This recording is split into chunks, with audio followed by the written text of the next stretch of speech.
अस्सलाम वालेकुम नाज़रीन, प्रोग्राम एग्री बिज़नेस के साथ मैं हूं आपका मेज़बान डॉक्टर अमजद बुखारी। नाज़रीन, आज हम ज़राअत की मजबूई सूरत हाल पर बात करेंगे और ये बात करने के लिए हमारे साथ जो मेहमान हैं वो जनूब पंजाब के सेक्रेटरी ज़राअत हैं जनाब साकिब अली अतील साहब। बहुत शुक्रिया आपके वक्त निकालने का, तशरीफ़ लाने का साकिब साहब। शुरू में मुझे ज़रा ये बताइएगा कि इस वक्त ज़राअत की मजबूई सूरत हाल क्या है और हुकूमत इस सूरत हाल से मुतमिन है या कोई परेशानी है, क्या मजबूई कैफियत क्या है? Thank you very much. बिस्मिल्लाहिर्रहमानिर्रहीम।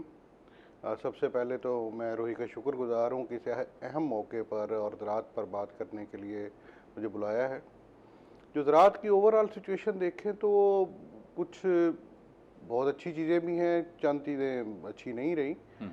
मतलब लेटर से हम कुछ फसलों की बात करें तो बड़ी अच्छी प्रोडक्शन आई है पिछले 1-2 साल में। जिस तरह हम बात कर सकते हैं, गंदम की पिछले साल ऑलमोस्ट बम्पर थी, बल्कि थी बम्पर। और इस तरह मकई है, चावल है, इसके अलावा मैंगो हमारा बहुत अच्छा रहा है। कपास कम रकबे पर होने के बावजूद ज़्यादा प्रोडक्शन लास्ट ईयर दे गई है।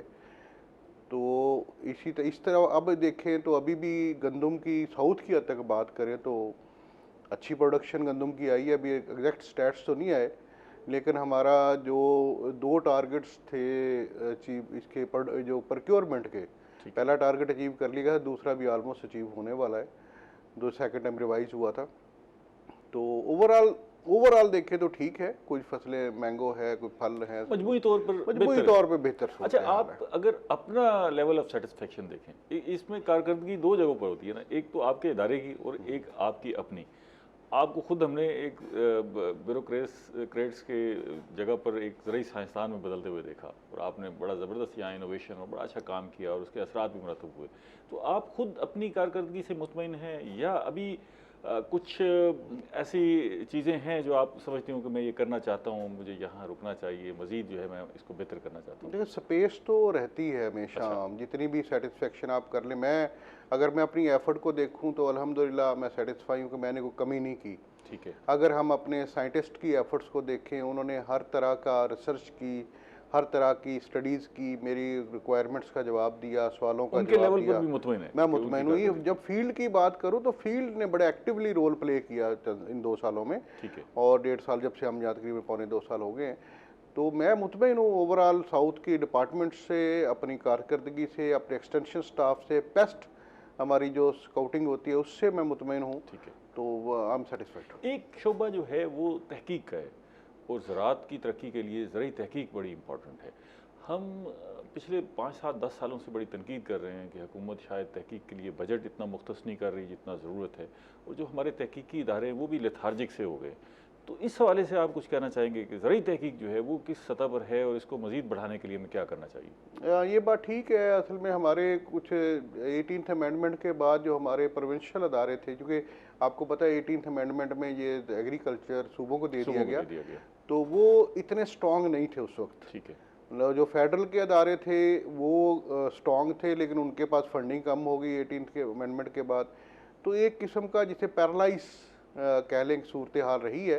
अब हमारे अदारे जो प्रोविंशियल हैं वो भी मजबूत हो गए हैं और अब वो इस वक्त, और फिर दूसरा इसमें बड़ा फैक्टर ये आया कि पिछले चंद सालों से ये हो रहा है कि यूनिवर्सिटीज़ को आगे लाया जा रहा है। ठीक है। क्योंकि दुनिया जहान में आप देखें कि सारी रिसर्च यूनिवर्सिटीज़ करती हैं। जो तहकीक वहाँ होती है वो कहीं हाँ, वो अभी इस बार आप देख सकते हैं मनसूबा का रोल देखें, आप अलामा इस्लामिया यूनिवर्सिटी का रोल देखें, बहाउद्दीन ज़िक्रिया यूनिवर्सिटी, तो ये अदारे अब रिसर्च कर रहे हैं। तो मेरा ख्याल है I am very much satisfied कि आने वाले सालों में इनका रोल मजीद बढ़ेगा। अच्छा, इनकी रिसर्च को सिंक्रोनाइज करना भी एक बड़ा इंपॉर्टेंट मैटर है कि वहाँ जो रिसर्च होती है वो अमूमन जो है वो कब बोर्ड तक महदूद हो जाती है, वहीं रह जाती है और फिर फील्ड तक नहीं पहुँचती। उस हवाले से भी कोई काम हो रहा है? एक तो हमारा अदारा पार्ब है जो सारी को देखता है, सारे को साउथ की हद तक अगर हम बात करें तो हमने तो पिछले साल भी हमारा सेटअप में तमाम यूनिवर्सिटीज़ के लोग थे। इस दफ़ा जो अभी हम ये कॉटन के लिए काम कर रहे हैं या इवन वीट के लिए भी हमने तमाम यूनिवर्सिटी से लोगों को बुलाते थे। तो हम कोशिश करते हैं कि हम जब यहाँ पे कोई डिसीजन लें ये जिसमें एग्रीकल्चर से रिलेटेड कोई भी रिकमेंडेशंस के लिए, तो हम जहाँ हम सारा डाटा देखते हैं वहाँ हम इन एक्सपर्ट्स को बुलाते हैं, हमारे साथ बैठते हैं और हम उसमें उनका कोऑर्डिनेशन लेते हैं। लेकिन सरकारी सतह पर भी है उसके कोऑर्डिनेशन का, और हम प्रोविंशियल जहाँ लोकल भी कर रहे हैं। ठीक है।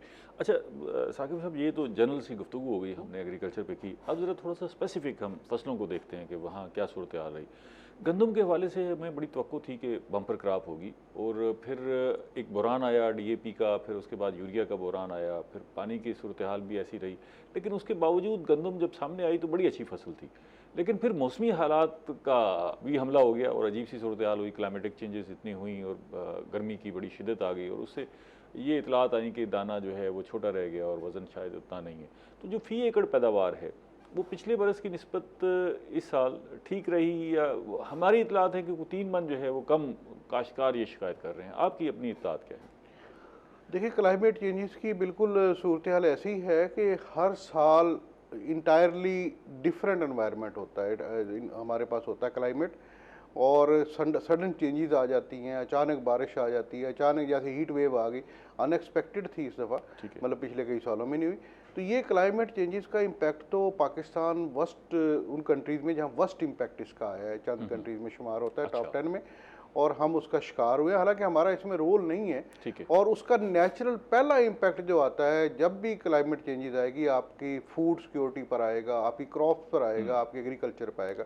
हमारा चूंकि है ही एग्रीकल्चर कंट्री, बेसिक हमारी बैकबोन ही एग्रीकल्चर है, तो नेचुरली हम पर इम्पैक्ट ज़्यादा आता है। जहाँ तक आपने गंदम की बात की, तो गंदम बिल्कुल ये प्रॉब्लम शिकायत आई, डीएपी की भी शिकायत आई, यूरिया की भी, लेकिन अल्लाह ने करम किया कि 2 बारिशें हो गई उन दिनों में, उससे हमारी फर्टिलाइज़र की जो कमी थी वो पूरी हो गई।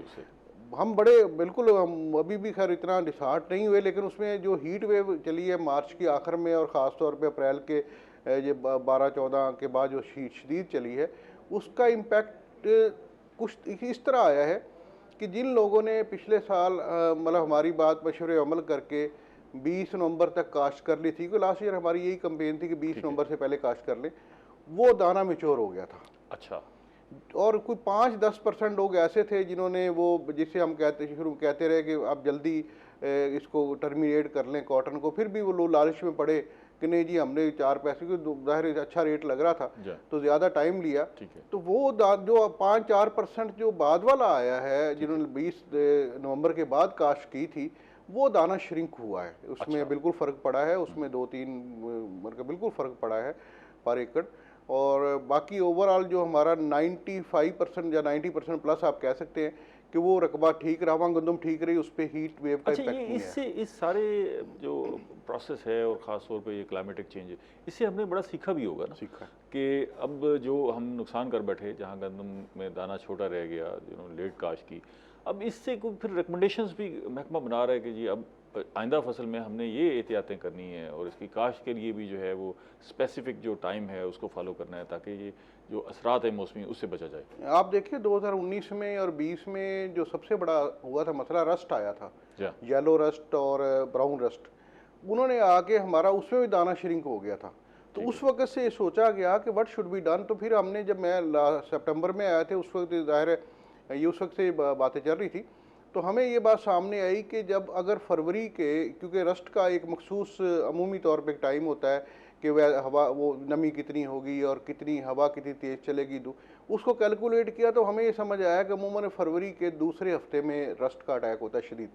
तो हमने ये इसमें रिकमेंडेशन दी थी लास्ट ईयर भी कि आप अर्ली काश्त करें, नवंबर के महीने में हमने कहा कंप्लीट कर लें हर सूरत में, और ख़ासतौर 20 नवंबर का हमने पिछले साल भी हमने कहा। उसका 4 तरह के इम्पैक्ट आए। अच्छा। मतलब हम ये समझते हैं 3-4 इम्पैक्ट है ये क्लाइमेट चेंजेस के हवाले से। नंबर 1 ये था कि रस्ट इस साल भी आई, पिछले साल भी आई, लेकिन वो उस वक्त आई जब दाना मेच्योर हो गया। अच्छा। नंबर 2 ये इम्पैक्ट आया कि पिछले साल आपको याद है मार्च में लॉजिंग हो गई थी, ठीक है, लेकिन हमारी गंदम बहुत अच्छी है चूंकि दाना मुकम्मल हो चुका था। ठीक है। तीसरा इम्पैक्ट ये इस दफ़ा हीट का आया कि हीट ने भी उसी को मुतासर किया जो लेट सोइंग थी। अच्छा। तो इस तरह, और फिर आखिरी हमने ये भी जो हमने तजर्बात किए थे अपने पिछले साल अपने रिसर्च फॉर्म पे, तो हमारे सामने ये बात आई थी कि जो लोग 20 नवंबर तक काश्त कंप्लीट कर लेते हैं उनकी बेस्ट प्रोडक्शन होती है, उसके बाद डाउन होना शुरू होती है, हर रोज़ के हिसाब से डाउन होती है। तो लिहाजा इसीलिए ये रिकमेंडेशन थी, और इस रिकमेंडेशन को अगले साल भी जारी रखा जाएगा, क्योंकि आपको 3-4 बेनिफिट होते हैं अर्ली करने में। ठीक है। अच्छा, ये बताइएगा कि ये क्लाइमेटिक चेंज या हीट वेव से नुकसान तो हमने बहुत सारे गिने, इसका कोई फ़ायदा भी हुआ? हाँ, एक फ़ायदा हुआ कॉटन पे। अभी जो आप देखें कि बाद लोगों ने दिसंबर में भी, जिन्होंने गंदम नहीं लगाई थी, उन्होंने दिसंबर में भी काश्त कर ली थी। बहुत थोड़े लोग होते हैं, मतलब जनवरी फरवरी मार्च तो 3-4%, उसमें अमूमन एक कॉम्प्लेक्स बन जाता है आपका पेस्ट का। ठीक है। तो वो चूंकि पेस्टिसाइड भी हो रहे होते हैं, सारा वो कॉम्प्लेक्स रेजिस्टेंट होता है। हीट वेव का ये आ गया कि वो कॉम्प्लेक्स ऐसे स्ट्रांग नहीं बन सका। अच्छा। क्योंकि वो हीट वेव थी, अब साथ अब हवा चल पड़ी है, कुछ थोड़ा बहुत अगर वो थ्रिप्स और जैसिड का था तो वो हवा से क्लियर हो गया हीट वेव के साथ, तो ये पॉजिटिव इम्पैक्ट। और सेकंड ये कि कॉटन जो है वो हीट लविंग पौधा, अगर इतनी ज़्यादा हीट तो खैर नहीं बर्दाश्त नहीं होती जितनी 42 44 पे इनिशियल चलेगी, उसका नुकसान भी थोड़ा बहुत हुआ, लेकिन ओवरऑल बेनिफिट हुआ कि हमें कॉटन की हद तक, लेकिन नुकसान इसका ज़्यादा नुकसान हुआ। लेकिन इससे ये हुआ कि शायद हमें अपनी फसलों को भी रीडिफाइन करना पड़ेगा, एरियाज़ को भी रीडिफाइन करना पड़ेगा कि इन एरियाज़ के लिए ये फसलें ठीक है, और शायद जो सोइंग पीरियड है और बाकी चीज़ों के लिए भी देखभाल का पीरियड है उसको भी शायद रीडिफाइन करना पड़ेगा। ऐसा मेरा ख्याल है ये एक मुश्किल साइड होगी। फसलों को बहुत ज़्यादा रीडिफाइन, उनके वेदर को या उनके सोइंग टाइम को रीडिफाइन करना, क्योंकि आपके बहुत सारे उसमें प्रोज एंड कॉन्स होते हैं। लेट से हम कहें कि लोग पसंद करते हैं अर्ली सोइंग हो जाए कॉटन की, अर्ली सोइंग चलो हो गई, लेकिन आपको फूड सिक्योरिटी का मसला आ जाएगा, तो इसलिए वो एक प्रॉब्लम होता है। उसकी बजाय हमें ज़्यादा फोकस इस पे करना पड़ेगा, चाहिए करना, हर शख्स करे और हर जिम्मेदार करे, हर जो सुन रहा पाकिस्तानी करे कि दरख्त मैक्सिमम लगाए। जब आप प्लांटेशन मैक्सिमम करते हैं तो नेचुरली वो कंट्रोल करते हैं, हिद्दत के असरात कंट्रोल करते हैं। इसके बहुत ज़्यादा हमारे पास रीडिफाइन ज़्यादा स्पेस नहीं है, आप चंद दिनों का आगे पीछे कर सकते हैं, लेकिन बहुत ज़्यादा रीडिफाइन नहीं कर सकते। अब मैंगो है फ़र्ज़ करें, अब मैंगो होता ही 98% साउथ में है, जो भी अभी किसी और एरिया में आप लेके नहीं जा सकते इसे। मैंगो की भी जो फसल है और वो हीट से कितनी मुतासर हुई, इस पर भी बात करेंगे। एक ब्रेक ले लें छोटी सी, उसके बाद मज़ीद बात करते हैं। नाज़रीन, मिलते हैं एक ब्रेक के बाद।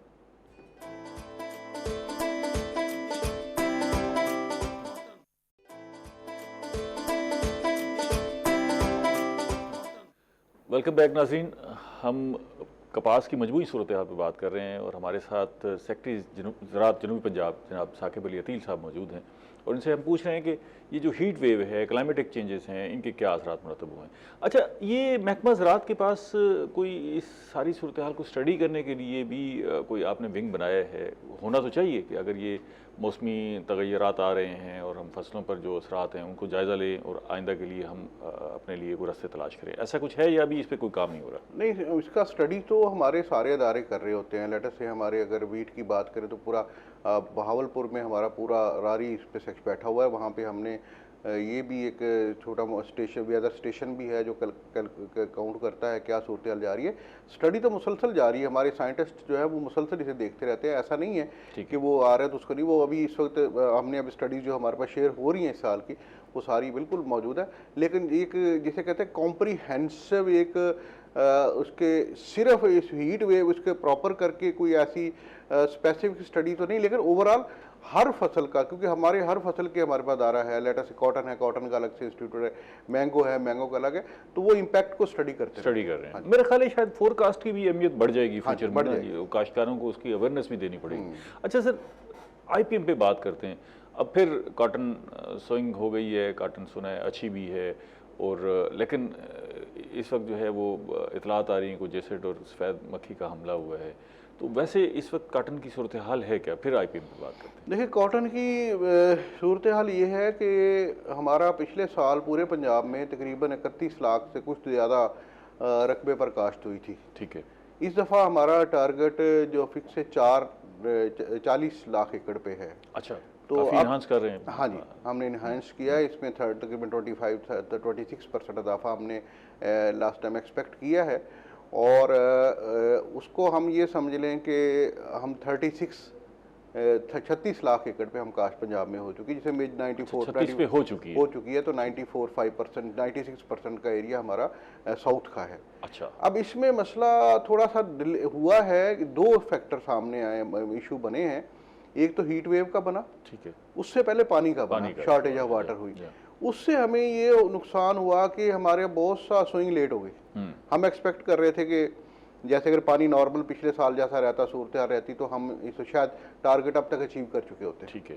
तो हीट, अच्छा ये इम्पैक्ट, सेकंड हीट वेव का ये इम्पैक्ट आया कि जो जस्ट उग रही थी कपास, सीडलिंग जिसे कहते हैं, तो उसमें बहुत सारी कपास पे वो जल गई ऊपर से। छोटे नाजुक से पौधे होते हैं, वो हमारे किसानों को दोबारा लगाना पड़ा, वो इम्पैक्ट ये नुकसान एक हुआ। लेकिन उन लोगों ने हिम्मत की, चूंकि इसके 2-3 फैक्टर, बड़ा फैक्टर तो मार्केट प्राइस है, मार्केट मैकेनिज्म है, चूंकि अच्छी है, लिहाजा अट्रैक्शन है ना जी, अट्रैक्शन है, लोगों ने रिस्क लेके वो किया। लेकिन बहुत ज़्यादा डैमेज नहीं हुआ, बहुत चंद जगहों पर, जैसे मतलब कोई आप समझे कि कई 10 खेत है तो एक आध खेत में कहीं ज़्यादा हो गया, तो वो इम्पैक्ट ज़रूर आया, लेकिन उसका बहुत ज़्यादा नेगेटिव इम्पैक्ट नहीं है ओवरऑल। हमारे अभी पानी भी अवेलेबल हो गया है और हीट वेव में भी कमी है, अभी हमारे पास 10-15 दिन है, तो मेरा ख्याल हम टारगेट भी अचीव कर लेंगे, इससे आगे बढ़ जाएंगे। तो ओवरऑल वी आर सेटिस्फाइड कि लोग भी मुतमईन है, किसान चाहते हैं, बड़े जोशो खरोश से इसमें लगे हुए। अच्छा, ये तो बड़ा आपने दिलचस्प और अच्छी बात की कि टारगेट से आगे बढ़ जाएंगे, मतलब आगे बढ़ेंगे, 40 लाख से भी ऊपर चले जाएंगे इंशाल्लाह। अच्छा, वेरी नाइस। तो इसका मतलब ये है कि हमारी आगे जो कपास की फसल है उसकी तवक्को यही है कि बड़ी ज़बरदस्त फसल होने हाँ, उसमें बिल्कुल चांसेस हैं, क्योंकि हमारा ये अभी तक की जितनी भी स्टडीज हमने की हैं उसमें यही समझ आती है कि आपका तकरीबन 25% या 30% के अराउंड आपका सीड काउंट करता है कि उसकी जर्मिनेशन कैसी है और वो वैरायटी कैसी है। वैराइटल इम्पैक्ट एक होता है कि बात जल्दी फल देती है, कोई लेट देती है, कोई ज़्यादा देती है, कम देती है, ये इम्पैक्ट होता है। सेकंड उसमें ये होता है कि आपने जो आपका वेदर कंडीशंस क्या हैं, अगर उसमें 25% ये समझ ले, 40 to 50% इसमें होता है आपकी मैनेजमेंट के। अच्छा। अगर मैनेजमेंट आपकी अच्छी है और 2 फैक्टर कोई भी मिल जाए, मैनेजमेंट के साथ 1 फैक्टर मिल जाए, अगर आपका मैनेजमेंट अच्छी है और वेदर कंडीशन अच्छी है तो you can get a good crop. Again अगर आपका वो सीड अच्छा है और आपने मैनेजमेंट अच्छी कर ली है, बहुत ज़्यादा वेदर बहुत ज़्यादा ख़राब नहीं हो, अगेन गुड क्रॉप। अगर सारे फैक्टर मिल जाए गेट ए बम्पर क्रॉप।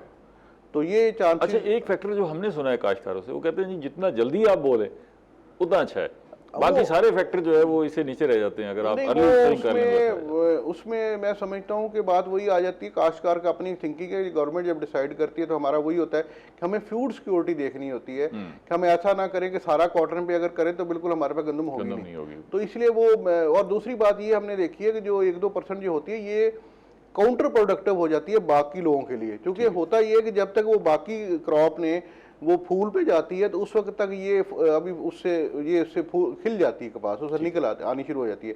तो वो उस वक्त जो एक कॉम्प्लेक्स होता है पेस्ट का, वो फिर पूरे का पूरा कॉम्प्लेक्स शिफ्ट हो जाता है सीजनल पे, वो ज़्यादा डैमेजिंग हो जाता है सारों के लिए। इसलिए हम इसको इंकरेज नहीं करते। लोगों की हो सकता है 2-5-10 किलो 5-10 मन ज़्यादा वो गेन कर लेते, 2-4 मन, तो उससे इतना ज़्यादा मेरा ख्याल वो फाइनेंशियल बेनिफिट थोड़ा लेने के चक्कर में पूरी वीट ज़ाया कर बैठते हैं, फिर उन्हें दूसरी फसल उसमें लानी पड़ती है, तो वो मेरा लॉस उतना ही हो जाता है। ये दिल को समझाने वाली बात होती है किसानों के, अदर इतना ज़्यादा फर्क नहीं पड़ता इस समय। इस वक्त जो इतलात हैं सफ़ेद मक्खी के और जेसिड के हमले के, उसकी क्या सूरत हाल है? हाँ, इस वक्त अभी मैं परसों पिछले राजनपुर था, फिर लिया बिहाड़ी, मैंने सारा देखा है। इस वक्त जो सूरत हाल है कि वाइट फ्लाई जो सफ़ेद मक्खी जो हमारी कहीं कहीं है, अभी तक जो कल हमने मीटिंग इसमें हमारी थी, बड़ी डिटेल मीटिंग थी, तो कोई बहुत ज़्यादा प्रेशर नहीं है, कहीं कहीं है, लेकिन उसमें ज़्यादा जो मक्खी इस वक्त प्रॉब्लम आ रहा है, जो काश्तकारों के सुनने की बात है, वो ये है कि सफ़ेद मक्खी के बारे में किसकी एक बहुत इंटेलिजेंट पेस्ट है ये। अच्छा। हाँ, बहुत इंटेलिजेंट, और इसके तो आप 4 एकड़ दूर स्प्रे होना भाग जाता है। अच्छा। तो ये लोग हम जो सिर्फ पेस्टिसाइड पे रहते हैं, डिफिकल्ट मैनेजमेंट इसकी एक और वजह भी डिफिकल्ट मैनेजमेंट की, कि ये बराह रास्त कॉटन पे आके, कपास पे आके अपना वो कॉलोनी नहीं बनाता, ये अल्टरनेटिव होस्ट पे बनाता है। अच्छा। वो अल्टरनेटिव होस्ट बहुत कॉमन है, मतलब बड़े हम बात करें तो शीशम इस पे है, आपका सिरस है उस पे है। अच्छा। ये पखड़ा जो होता है उस पे है, इटसिट है, मतलब इस तरह पखड़े बहुत ज्यादा होते हैं। होस्ट कई हैं इसके कुछ दर्जन के करीब होस्ट है। अच्छा। तो ये ये होता है कि जो इग्नोर्ड होस्ट लेटर से ये जड़ी बूटियां, तो चूंकि हम ये रिकमेंड करते हैं कि जैसे ही आप कॉटन सोइंग करें तो एक वीडिसाइड का स्प्रे कर दें। ठीक है। उससे ये होता है कि आपकी जड़ी बूटी नहीं उगती, तो वहां तो कम प्रेशर होता है। लेकिन जो उसके इर्द प्लांट्स हैं, खासतौर पे शरी हैं, हमने देखा शरी के जो ताज़ा पत्ते हैं उनके नीचे कॉलोनी बननी शुरू हो गई हैं। अच्छा। तो हमने अभी मीटिंग कल हमारी थी, तो ये डायरेक्शन दी है तमाम अपने स्टाफ को कि ना सिर्फ इन पर नज़र रखें, बल्कि उन पर आप या तो बोटेनिकल का स्प्रे करा दें, जो हम कोटतुमा नीम टोबैको वगैरह कहते हैं, या सादा पानी का स्प्रे कर दें दरख्तों पर। अच्छा, सादा पानी का, सादा पानी, उससे ये वो गर्म हो या उसकी नहीं कैफियत कैसी हो? Simple water. अच्छा, उसमें असल में उसका ठंडे गर्म का इशू नहीं होता, उसमें मसला ये होता है कि वो जो वाइट फ्लाई है ये बहुत अदरवाइज खतरनाक है लेकिन डेलिकेट भी है। अच्छा। जैसे इसमें पानी पड़ता है तो गिर जाती है। अच्छा, ठीक वो है। गिरने से ये होता है कि फिर वो दोबारा उठ जाए, और ये हम बोटेनिकल का इसलिए कहते हैं वो इन्हें मार भी देता है और इनहिबिट करता है। ठीक है। वो सकिंग कैपेसिटी इसकी खत्म करता है। जिस लेटर शरीर का पौधा है, आपने वहां पे कोड़तुमा, नीम, तंबाकू का मिक्सचर करके बहलूल निकाले कर दिया है, तो पहली बात तो ये किसे किल भी करेगा, और सेकंड ये कि उसके अंदर वो पौधों के अंदर ऐसी लेयर सी चढ़ा देगा कि वो उससे शक नहीं कर सके। शक करने की कोशिश करेंगे तो उनकी डेथ होनी शुरू हो जाती है। इसलिए फिर जब शक नहीं करते, फूड पूरी नहीं मिलेगी, वो खत्म हो जाएगा, निम्फ भी खत्म हो जाएगा। इसलिए हम ये रिकमेंड करें ताकि, और पूरा इसमें हमारा फील्ड से एक्टिव हो गया। हम इसमें ये चाहते हैं कि लोग, किसानों को भी ख्याल करना चाहिए कि अगर वो कॉलोनी बनाने में कामयाब हो जाती है, फिर वो कॉलोनी की कॉलोनी चलती है। अच्छा, वो कॉलोनी उड़ के जाएगी, एक खेत में जाएगी, फिर दो में जाएगी, फिर इलाके में जाएगी, फिर पूरे इस तरह फैलती है। तो इसलिए उसका मुश्किल हो जाता है। इसलिए हम इस पर जोर डाल रहे हैं। पिछले साल भी हमने कामयाबी से इसे किया था, और आपने देखा होगा कि लास्ट ईयर व्हाइट फ्लाई का अटैक बहुत कम था। वो इसकी बड़ी वजह ये थी कि हमने ये अल्टरनेट होस्ट मैनेजमेंट की थी। अब रह गया जैसिड की आपने बात की, तो जैसिड का भी कोई थ्रेट नहीं है, अलबत्ता थ्रिप्स का कहीं कहीं पे है। ठीक है। वो उसमें हम अगर तो बिलो ईटीएल है, उसमें वरी करने की जरूरत नहीं है। और अगर दूसरी बात ये कि इस पर सबसे अहम बात ये है कि जो कपास से काश्तकार हैं वो ये तवज्जो रखें कि क्या उनके खेतों में दोष कीड़े कितने हैं। ठीक है। दोस्त कीड़े, क्राइसोपा है, किसानों का बाम हम मुसलसल बोल रहे हैं, पता लग गया है। ये स्पाइडर है, बीटल है, ये जो मतलब काबली डेमू फिर रहा होता है, ये भी है, दूसरा डेमू भी है, इवन चींटियां, ठीक है, परिंदे, ये छोटे छोटे सारे दोस्त कीड़े, ये सारे, ये इवन चिड़िया और ये तिलियर वगैरह, ये सारे छोटे छोटे परिंदे, ये सारे के सारे आपकी फसलों के मुआफिज हैं। ठीक है। तो इन पे अगर ये हैं तो आपको वरी करने की जरूरत नहीं, खुद ही चुन के खा लेंगे, खुद ही खा जाएंगे। तो अब इस वक्त हम देख रहे हैं कि पिछले साल की निस्बत हमारा प्रीडेटर कहीं ज्यादा इस वक्त मौजूद है। अच्छा, इस वक्त फील्ड में देख रहे हैं कि क्राइसोपा नजर आ रहा है, हालांकि पिछले साल इन दिनों में नहीं था। इसकी क्या वजह बनी? इसकी वजह लास्ट ईयर स्प्रे कम हुए थे, पेस्टिसाइड कम। अच्छा, उनके लिए सूटेबल, उनके लिए कम हुए थे, जिसकी वजह से वो पूरी जनरेशन सर्वाइव कर गई, और अब वो जनरेशन भरपूर तरीके सामने, अगर आप इन्हें मौका दे, कुदरत का निजाम है, तो वो कहीं ज्यादा बेहतर कंट्रोल कर लेते हैं। ठीक है। अच्छा सेक्रेटरी साहब, ये बड़ा डिफरेंट सा हुआ कि माजी में हम सारे केमिकल स्प्रे और इन चीज़ों पे बात करते थे। अब ऐसे लगता है कि महकमा ज़राअत में ना हकीम की दुकान खुल गई है, जहाँ टोटके हैं, देसी टोटके हैं, और फिर बायोलॉजिकल चीज़ें हैं जिनसे आप कंट्रोल करते हैं। तो आपने यहाँ IPM भी आके बड़े भरपूर अंदाज से उसको लागू किया, उसके असरात भी मुरतब हुए। अब फिर नई फसल आ गई है, तो IPM से पिछले साल आपने कुछ सीखा होगा, कुछ गलतियां भी हुई होंगी। वो क्या गलतियां थी जिनको आप इस दफ़ा ओवरकम करने की कोशिश करेंगे, और वो क्या चीज़ें हैं जो पिछले साल नहीं हो सकी और आप इस दफ़ा अप्लाई करेंगे? पहली बात तो ये कि पिछले साल से गलती मुसलसल आ रही है कि ये टोटके हैं। अच्छा, ये टोटके कहना गलती है। अच्छा, उसकी वजह ये है कि IPM, पहली बात तो ये ध्यान में रख लिया जाए कि IPM कोई मेरी इजाद नहीं है। ये दुनिया जहान में इस्तेमाल हो रहा है।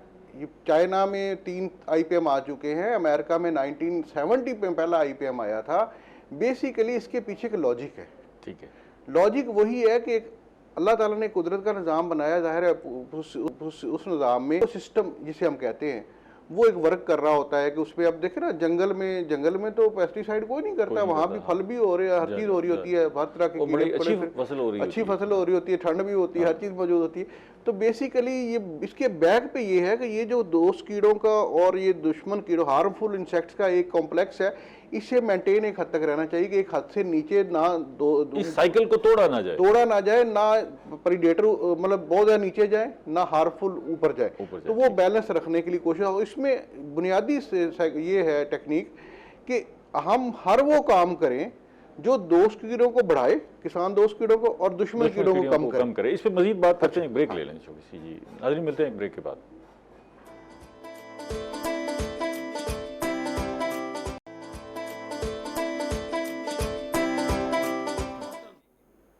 वेलकम बैक नाज़रीन, हम ज़राअत पर मजबूरी बात कर रहे हैं और सेक्रेटरी ज़राअत साकिब अली अतील साहब हमारे साथ मौजूद हैं। ये IPM का वो एक पहलू रह गया कि हमने उससे क्या सीखा। हाँ।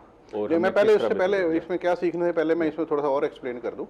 IPM का 4-5 किस्म में कंट्रोल होते हैं। एक ठीक। बायोलॉजिकल कंट्रोल है, ठीक जिसे है। हम ये डोज कीड़ों की बात करते हैं, ठीक है। सबसे स्ट्रांग यही होता है, क्योंकि ठीक है। नेचुरल है, आसान है। ठीक है। दूसरा बोटेनिकल कंट्रोल होता है, जो हम बात करते आ रहे हैं कि जी इसमें आप ऐसे पौधों के एक्सट्रैक्ट्स इस्तेमाल कर। अमेरिका में जाएं तो वहाँ मैं भी रहूँ, आपने भी देखा होगा कि वहाँ ये सीडर, ये एप्पल सीडर को बहुत ज़्यादा इस्तेमाल करते हैं। इसमें इंडिया में नीम का ऑयल बहुत ज़्यादा इस्तेमाल होता है, बल्कि कंपनी जमा करी। इवन हमारा ये फौजी फर्टिलाइज़र ने अभी नीम वो कोटेड फर्टिलाइज़र दी है। तो ये सारे तजर्बात के जैसे अब हम स्वाइने को लेकर आए हाँ, हैं इसी तरह इसके कल्चरल भी होते हैं, इसी तरह और मेथड्स भी होते हैं। ठीक है। तो बेसिकली ये मल्टीपल मेथड है, और केमिकल एक हिस्सा है इसका। अच्छा। मैं बड़ा क्लियर कर दूं अच्छा। कि पेस्टिसाइड के बगैर आईपीएम मुकम्मल नहीं होता। अच्छा।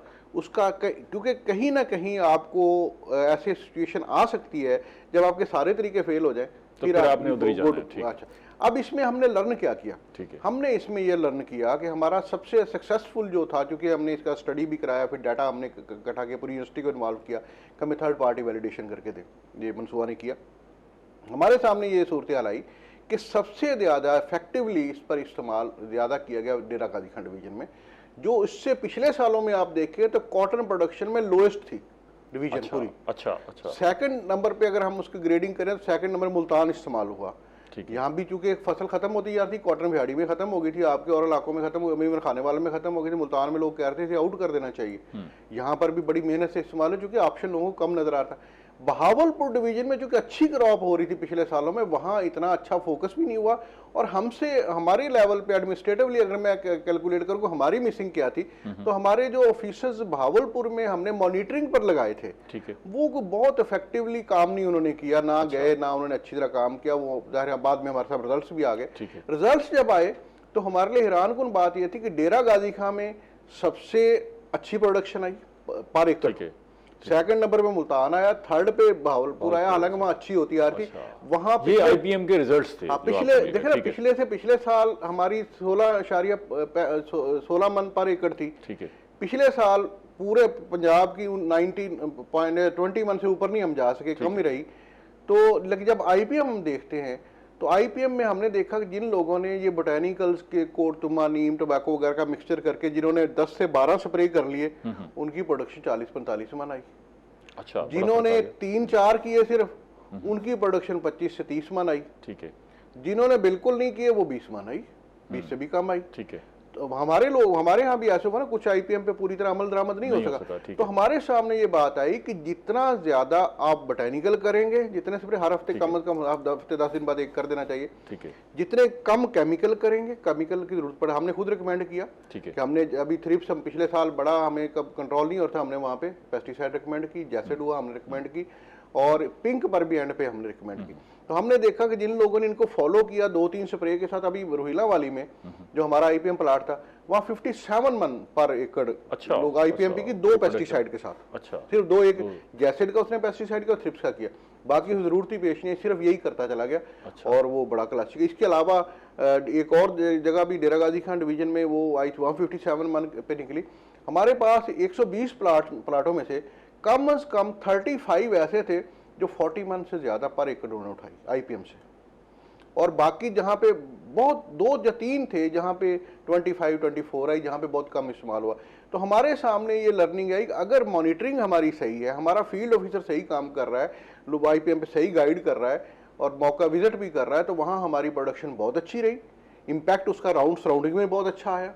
जहाँ पे उन्होंने अच्छा काम नहीं किया, वहाँ पे मॉनिटरिंग नहीं की, जहाँ जान नहीं मारी, वहाँ पे इम्पैक्ट कम आया। तो मेरे ख्याल में हमें इस दफ़ा अगेन वही मॉनिटरिंग पे जाएंगे। अभी इसमें अगले महीने में हम जून में हम शुरू कर देंगे इसकी मॉनिटरिंग के लिए, ऑफिसर को लगा देंगे। लेकिन मेन वही है, फील्ड ऑफिसर जान मारेंगे तो वहाँ रिजल्ट अच्छे आएंगे। अच्छा, अभी आप काश्तकार को क्या मैसेज पास ऑन कर रहे हैं कि आईपीएम भी सामने है, तो इस सारी सूरत हाल में वो दूर रहें, फिलहाल स्प्रे ना करें, या जैसे थ्रिप्स और सफ़ेद मक्खी का अटैक है, इस सारी सूरत हाल में कैसे वो मैनेज करें? देखिए, पहली बात हो, चाहे मतलब कोई आईपीएम कर रहा है या नहीं कर रहा, ठीक है, हर बाद लोग नहीं भी करना चाहते हो, कहते वो नहीं इतबार अभी भी अगर करते तो नो मैटर, पहले 60 दिन उगाओ के बाद किसी किस्म की पेस्टिसाइड की ज़रूरत नहीं है। ठीक है। अभी हम देख रहे हैं फील्ड में थ्रिप्स का हल्का सा अटैक हुआ, वो खत्म, उससे थोड़ा मतलब डिफॉर्म हो जाएगा, आपका पत्ता को बहुत ज़्यादा डैमेज नहीं करे। हाँ, अलबत्ता अगर वो ETL से ज़्यादा हो जाए फिर आप मशवरा करें हमारे फील्ड से, वो आपको बताएगा। तो 60 दिन तो कोशिश करें कि बल्कि जितना ज़्यादा डिले पहला पेस्टिसाइड करें उतना करें। उसकी वजह क्या है कि जब आप पहला पेस्टिसाइड करते हैं ना, उसमें आप समझे कि आपके 50% आपके दोस्त कीड़े वो उनके प्रेडेटर की डेथ हो जाती है। और अगर आपने वो करके छोड़ दिया, दोबारा बायोलॉजिकल में आ गए, इट्स ओके। अगर आपने सेकंड कंसेक्टिव कर दिया तो आपके 90% से ज्यादा आपके दोस्त कीड़े खत्म हो जाएंगे, ग्रोथ ही नहीं हो सकेगी, फिर ग्रोथ नहीं हो सकेगी। उसके बाद फिर आपके पास एक ही ऑप्शन बचता है, फिर पेस्टिसाइड करते जाए। अगर आपको वारे, अगर आपको इतना पैसा एक्स्ट्रा है तो किसी कोई इतराज नहीं, आप करें, लेकिन उसका नुकसान ये होगा कि आपकी प्रोडक्शन कम होगी। काश्तकारों की तरफ क्या अट्रैक्शन? काश्तकारों के लिए 2 अट्रैक्शन है इसमें। एक तो आपकी नंबर 1, जब आप डिले करेंगे तो आपको याद है पिछले साल क्रॉप रिपोर्टिंग ने बताया था कि 0 उन्होंने रिकॉर्डिंग की है, जो पिछले तारीख में कभी पंजाब में इतनी जल्दी आपकी ये जिनिंग फैक्ट्रीज नहीं चली थी। और 0 प्रोडक्ट वो क्यों, कहां से आ गई थी? बेसिकली वो इसलिए, पहले ये होता था कि कीड़ा नजर आया, स्प्रे शुरू, ठीक है। उससे देखिए कॉटन का एक मिजाज है, ये बड़ा नाजुक पौधा है कि जब भी इस पर स्ट्रेस डालेंगे ये शेडिंग कर देगा। वो पानी की भी हो सकती है, वो पेस्टिसाइड की, पेस्टिसाइड और जब हीट के साथ कॉम्बिनेशन होता है पेस्टिसाइड का, दैट लीथल हो जाता है। तो इसलिए हमने अवॉइड किया उसका 0। आपने प्रोडक्शन ज्यादा लेंगे, अगर आप लेट करेंगे, डिले करेंगे, आप प्रोडक्शन बड़ी इनिशियल प्रोडक्शन आ जाएगी। सेकंड ये कि आपका ओवरऑल खेत बहुत अच्छे रहेंगे, आपकी सेहत अच्छी रहेगी, हमारी जो खवातीन चोनियां वो चुनाई करती है उनकी सेहत अच्छी रहेगी, वो पॉइजन के असर से सारे अब मेरे ख्याल है अब पानी की किल्लत तो शायद नहीं होगी, आइंदा दिनों में तो सरकार बेहतर हो जाएगी और मजीद भी वहाँ से पानी की फ्लो बढ़ेगा और शायद मुझे लगता है कि हमें तो फिर पानी मैनेज करना पड़ेगा इसको गुजारने। हाँ, वो पॉसिबिलिटी है, फ्लड आने के खदशात भी हैं अगर बढ़ जाता है। जैसे अभी बहुत ज़्यादा हीट के साथ पिघलाव हो रहा है हमारे ग्लेशियर्स का, तो पॉसिबिलिटी तो उसके लिए भी कुछ तैयारियां शरियां हैं, बारिशें ज़्यादा। उसके लिए हम एक बात मुसलसल लोगों से कह रहे हैं कि वो पटड़ियों पर काश्त करें, अभी बहुत से लोग कर रहे हैं। और वो पटड़ियों पर काश्त का ये होता है कि ऊपर होता है पानी, अगर आ भी जाए तो वो, और सेकंड ये करें अगर पानी आ जाए तो खेत के एक साइड पे कोई गड्ढे खोद के उसमें डालें, निकाल लें, उन्हें निकाल लें जिस तरह भी, क्योंकि पानी ज़्यादा खड़ा रहना भी नुकसान है, स्ट्रेस डालता है जिससे आपका प्लांट खत्म हो जाता है। ठीक है। अच्छा, अब एक बहुत अहम फसल है हमारे यहाँ आम की ना जी, और आम यहाँ उससे एक्सपोर्ट भी वाबस्ता है और लोगों की कोशिश होती है, रोज़गार भी बहुत सारा वाबस्ता है। इस दफ़ा ये हीट वेव से आम की फसल को भी काफ़ी नुकसान पहुँचा है और ये सुनने में आया कि कुछ अक़साम तो 60-70% तक मुतासिर हो गई। आपकी क्या इतलात है आम के हवाले? ऐसे है, मैंगो हमारे ना सिर्फ खिते का है बल्कि हम सबका फेवरेट है फ्रूट, और वाक़ईतन इस दफ़ा अफसोस की बात है, और मतलब हम बस ये अफसोस ही कर सकते हैं अपनी, ज़ाहिर है हमारी बाजी की हरकतें हमने यहाँ तक क्लाइमेट चेंज को पहुँचा दी है। इस दफ़ा हुआ यही है कि इस पे डिफरेंट वैरायटीज़ पे डिफरेंट असर पड़ा है। मसलन अगर हम बात करें अर्ली वैरायटी, वो तो किसी हद तक मतलब सेफ हो गई, लेकिन जो अभी छोटी थी, लेटेस्ट से हम बात करें चौसे की, तो चौसे में ये हुआ कि शेडिंग भी हुई है, फ्रूट शेड हुआ है, और साथ ये हुआ कि उस पर निशान पड़ गए, ब्लैक को खाने के काबिल नहीं बचा। वो तकरीबन 40 to 50% इसका भी एस्टीमेट है हमारा। एक्सपोर्ट भी वही ज़्यादा होता है, एक्सपोर्ट वही होता है, सिंदड़ी ज़्यादा होता है वैसे। और सिंदड़ी में प्रॉब्लम ये आ गया कि वो थोड़ा कुछ जो डिफॉर्मेशन होगी उसका, वो मतलब शक्ल वो नहीं प्रॉपर नहीं, कुछ थोड़ा बहुत हुआ है, वो भी 20-30% हुआ है। तो ये डैमेज तो हुआ, नुकसान हुआ। अब कितना हुआ उस पर हम सर्वे कर रहे हैं, अभी कंप्लीट नहीं हुआ, लेकिन हमारे सामने जो फैक्ट्स आ रहे हैं वही 40-50% इसको। अच्छा, इसमें ना परेशानी सिर्फ यहाँ के लोगों को नहीं है, पूरे मुल्क को है, बल्कि जहाँ जहाँ आप तोहफे बेचते हैं सारे परेशान हैं कि अगर आम खराब हो गया तो। ना सिर्फ खराब, इस दफा महंगा भी होगा, कम भी होगा, वाकई प्रॉब्लम होगा, अर्ली बुकिंग करानी चाहिए। अच्छा सर, ये मैं आपसे जानना चाहूँगा, आप सेक्रेटरी ज़राअत हैं, ज़राअत पर आपका सारा फोकस होता है, ये अचानक इस दफ़ा सब्जियां इतनी महंगी क्यों हो गई? मतलब ये तो डॉलर में नहीं है भाई, ठीक है डॉलर का रेट बढ़ा है, लेकिन सब्जियां इतनी महंगी हो गई कि वो आम आदमी के बस से बाहर निकल गई। चलो ठीक है, काश्तकार को अच्छे पैसे मिल रहे होंगे, लेकिन और भी कोई फैक्टर है जिसकी वजह से अचानक इतनी महंगाई हो गई? देखिए, इनपुट कॉस्ट एक तो बढ़ जाती है, एक तो वो, और फिर थोड़ा सी शॉर्ट अगर हो जाए सब्जी या कम किसी से आ जाए तो उसका रेट बढ़ता है। लेकिन अभी अगर आप देखें पिछले साल में और इस साल में कंपैरिजन करें तो मास एक भिंडी की बात कर ले, एक आध और कर, ये जरा थोड़ी सी ज्यादा हैवी साइड पे है। ठीक है। तो बाकी जनरली अगर डॉलर रखे सामने तो कोई बहुत बड़ा फर्क नहीं है। बेशक डॉलर का आप कहते हो वो डॉलर में नहीं होती, लेकिन डॉलर हर चीज़ का इम्पैक्ट तो आता है। कोई भी चीज़ है, इवन पेट्रोल की प्राइस है, दूसरी प्राइस, हर चीज़ का इम्पैक्ट आता है, इनपुट पे आता है। ज़ाहिर है किसान ने ट्यूबवेल चलाना है, वो उसमें इनपुट उसकी बिजली चलती है, उसमें अगर डीजल चलता है, ट्रैक्टर चलाना है उसमें चल रहा है, लेबर है उसकी कॉस्ट है, बीज है, हर चीज़ की कॉस्ट, पानी की कॉस्ट, वो सारी जब आप मिलाते हैं तो वो उसकी इनपुट कॉस्ट भी बढ़ जाती है। लेकिन मैं ये समझता हूँ किसान के यहाँ पे हमारे यहाँ ये भी होता है कि अभी अगर थोड़ी कम हुई है तो किसान को अच्छी प्राइस मिल गई, ज़्यादा हो जाएगी तो बिल्कुल डूब जाता है। तो हम इसमें वर्क कर रहे हैं और बल्कि प्रोजेक्ट हमने बनाए हुए हैं, बना रहे हैं कि जहाँ पे हम कोशिश कर रहे हैं कि जितनी भी सब्जियां अगर एक सरप्लस में हो जाए, या जितना भी ये पेरिशेबल है, पैदावार अच्छी हो जाए, पैदावार अच्छी है, तो उसको कैसे सेव करना, उस पर हम वर्क कर रहे हैं। लेकिन अभी जो आप बात कर रहे हैं कि थोड़ी प्राइस, उसको अगर आप कैलकुलेट करेंगे तो बहुत ज़्यादा डिफरेंस नज़र नहीं आएगा पिछले साल सर। कोई फर्टिलाइज़र के हवाले से जो परेशानियां थी वो अब ऐसी कोई फ्यूचर में, नियर फ्यूचर में तो नहीं कोई ऐसी? देखिए फर्टिलाइज़र का एक तो इंटरनेशनल मार्केट है, डीएपी हमारे यहाँ नहीं बनती, इंपोर्ट करनी पड़ती है। अब इंटरनेशनल अगर 11,000 है तो पाकिस्तान में उसे 11,000 में इंपोर्ट करके अब 8,000 पे नहीं बेच सकते, पॉसिबल नहीं है। यूरिया हमारे लोकल तैयार की जाती है, उसमें गवर्नमेंट सब्सिडी पर गैस देती है, जिसकी वजह से शॉर्ट कम, वरना यहाँ पे 1700 1800 या इवन 2000 भी अगर मिल रही है तो इंटरनेशनल मार्केट में 8-9 हज़ार पे है, तो हेल ऑफ डिफरेंस है। इसमें प्रॉब्लम रहेगा थोड़ा सा। इसके साथ हमने IPM में तो खैर ये एक्सपेरिमेंट कर रहे हैं, लेकिन बहरहाल इसमें हम लोगों को ये इनवाइट करेंगे कि वो ग्रीन मैन्योर ज़्यादा डालें, उसकी तरफ आएँ, मुतबादल की तरफ आए। अगर ग्रीन मैन्योर फौरी तौर पर पॉसिबल नहीं है तो ये मॉलिसिस जिसे गुड़ कहते हैं उसको इस्तेमाल कर ले, उसको किस तरह करके, ताकि एक्सपोर्ट मिल जाए। क्योंकि हो ये रहा है कि हम जितनी भी फर्टिलाइजर डालते हैं तो 80% ज़ाया हो जाती है, 20% यूटिलाइज होती है। राइट। को वन लाइनर को खुशखबरी है काश्तकारों के लिए, पाइपलाइन में कुछ ऐसा हो जो आने वाला हो जिससे बस हम ये कह सकते हैं कि हमने जो तजर्बात इस साल वीट पर किए थे, गंदम पर किए थे, उसमें ये किया था कि हमने 2-3 पानी चूँकि हम रिकमेंड करते हैं, तीनों पानी के साथ IPM जो हमने एक्सपेरिमेंट किए उनमें हमने 5 किलो गुड़ को फर्मेंट करके पानी के साथ फर्टिगेट कर दिया, लगा दिया गया था। तो उसमें हमने देखा कि 3 से 5 मन का फ़र्क आया, बेहतर पैदावार आई है। इसको अडॉप्ट करें तो, इसको अडॉप्ट करें तो फर्टिलाइज़र की ये तो नहीं हम कह सकते कि वो ज़रूरत नहीं, वो आपकी, हम ये समझते हैं कि इससे हुआ ये है कि वो अवेलेबिलिटी या फर्टिलाइज़र बढ़ गई है पौधे के लिए, तो इसको स्टिमुलेंट के तौर पे इस्तेमाल, प्रोडक्शन अच्छी हो गई। सेक्रेटरी साहब बेहद शुक्रिया, आप तशरीफ लाए। प्रोग्राम का वक्त खत्म हो गया, मजीद भी बात करते हैं। नाज़रीन, आपने इस प्रोग्राम को देखा, बातें सुनी, सेक्रेटरी साहब ने आपको बहुत सारी इन्फॉर्मेशन दी और वो सारे तजर्बात जो इनकी लेबॉर्ट्रीज़ में, इनके रिसर्च के इदारों में हो रहे हैं, वो सारा कुछ आपके साथ शेयर किया। ये सारे रास्ते आप भी अडॉप्ट करें, उससे आपकी फसल अच्छी होगी, फसल अच्छी होगी तो पैसे अच्छा आएंगे, आपके पास पैसे अच्छा आएंगे तो मुल्क तरक्की करेगा। अगले प्रोग्राम तक इजाज़त दीजिए, अल्लाह ने के बाद।